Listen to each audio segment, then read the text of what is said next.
Meet Brian, the invisible boy.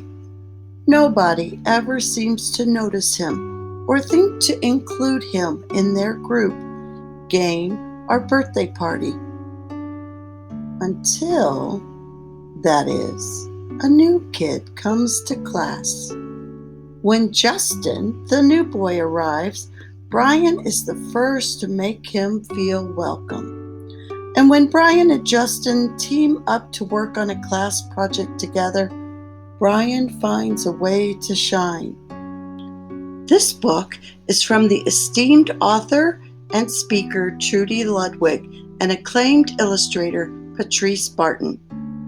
This gentle story shows how small acts of kindness can help others, no matter what their age. Feel included and allow them to flourish and be their very best. I hope you enjoy listening to The Invisible Boy.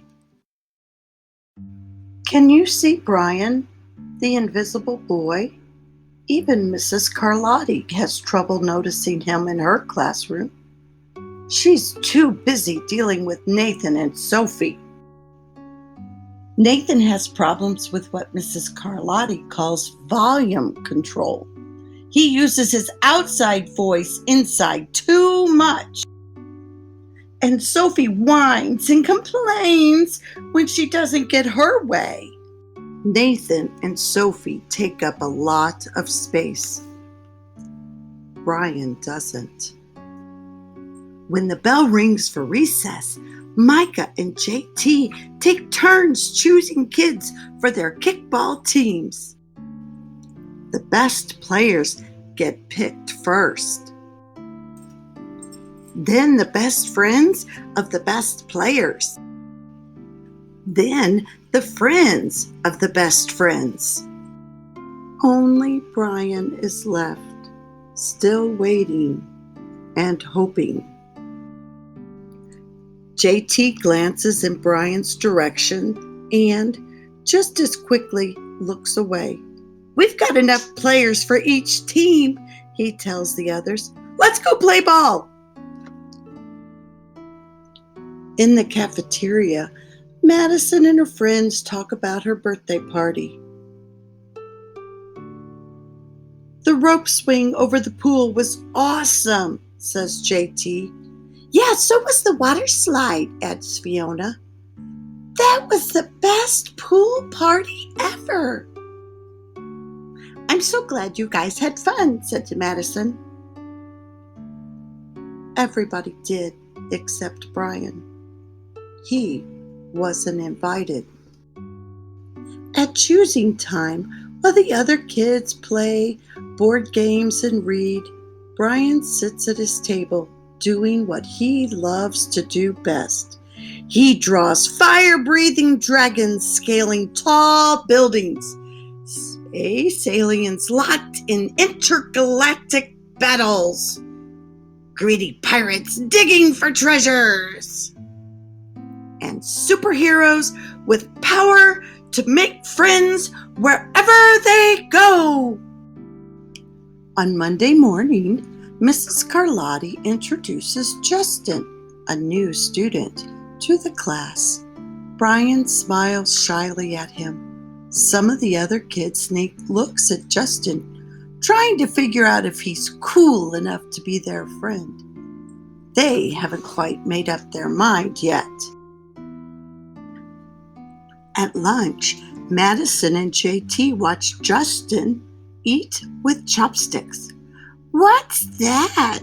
asks Madison as she points at Justin's food. "It's bulgogi." What? "Bulgogi. It's Korean barbecued beef. My grandma made it for me. It's really good. Do you want to try some?" "There's no way I'd eat boogerji." And all the kids laugh, all of them. That is, except Brian. He sits there wondering which is worse, being laughed at or feeling invisible. The next day, when Justin goes to his cubby to put away his backpack, he notices a piece of paper with his name on it. Justin, I thought the bagochi looked good. Brian. Yum. At morning recess, Brian finds a piece of chalk on the ground and starts drawing away. You're Brian, right? Yeah. Thanks for the note. Hey, Justin! Emilio calls out from the tetherball court. You're up next! Sorry, I gotta go, says Justin. By the way, that's a really cool drawing, he adds before taking off. Back in class, Mrs. Carlotti asked the kids to team up in 2s or 3s for a special project. The kids scurry around the room to pair off. Brian heads towards Justin. I'm already with Justin, says Emilio. Find someone else. Brian looks at the floor, wishing he could draw a hole right there to swallow him up. Mrs. Carlotti said we can have up to 3 people in our group. We're only 2. Come on, Emilio, let him work with us. Okay, I guess. Mrs. Carlotti gives the class directions for the project. Your assignment is to work together to write a story about what you see in that photograph. Use your imagination and have fun. Whoa, cool, says Emilio. What kind of people do you think live in houses like that? I don't know, but I bet Brian could draw them to go with our story, said Justin. Brian smiles as he takes out his lucky pen.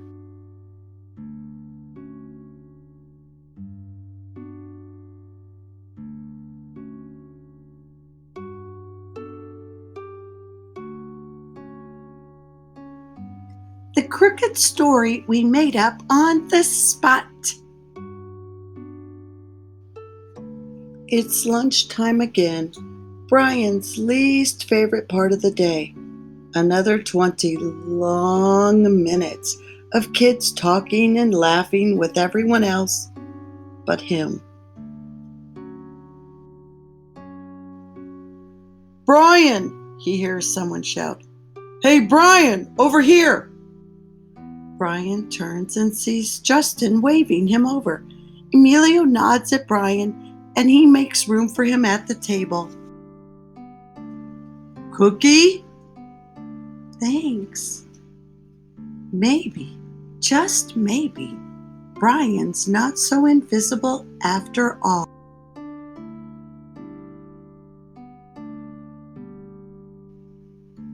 On this page are some really good questions for discussion about the invisible boy. I hope you will pause this video and look at the questions and have a discussion with your friends about what the story really means. One important aspect of our story is the way the illustrator uses color to describe how Brian is feeling at that point in the story. And how does the illustrator show that Brian is invisible at the beginning of the story? And what changes do you see by the end of our story? I hope you enjoyed this book. It's a great book for discussion. And next time you see someone sitting alone, maybe you will think, are they feeling invisible? And how can I help? The end.